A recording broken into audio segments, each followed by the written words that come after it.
So I guess maybe on that, I'll share something here real quick, and this is going to probably seem a little awkward, but not in a weird way, but just in a like, what the hell is this guy talking about sort of way.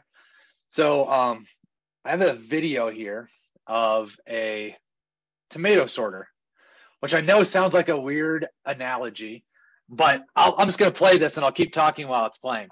So this is apparently the Sentinel-2 tomato sorter, which I think is a great name, by the way.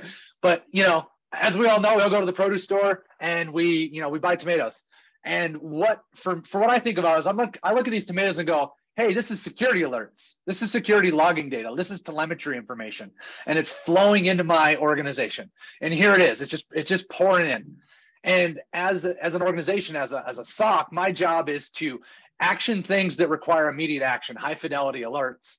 But my other tool is to use analytics, right? So when I think about this, there's kind of two different technologies from a SOC perspective that are represented in this scenario, right? Here's our slow motion version of tomatoes flying through the environment.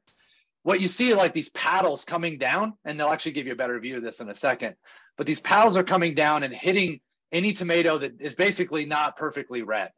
You can kind of see, if you pick them on the left, you can see where they get hit. And obviously this is happening at crazy speed.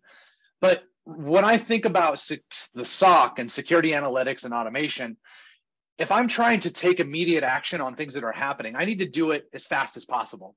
And really what we're doing with Swimlane and with Turbine is actually kind of serving as this sorter thing. I'm actually seeing the things that are bad. They're obviously bad, and I'm taking action on it. Now, if I wanted to know I had a whole bad batch of tomatoes, what I would look at is the lake. This is the data lake, right?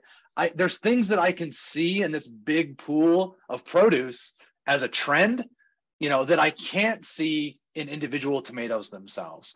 So when I think about, security ops, what automation's doing, our goal is to serve as the first line of defense, the fastest response to allow us to actually, respond to things that we know are bad, that are obviously bad.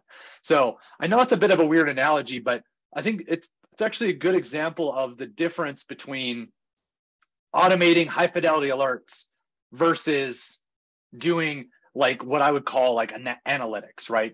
Looking at correlation between different alerts, looking at, patterns, trends as it relates to these big bodies of data. So I don't know if that was helpful or not. I think it's funny, and I actually think it's very relevant to what we're doing.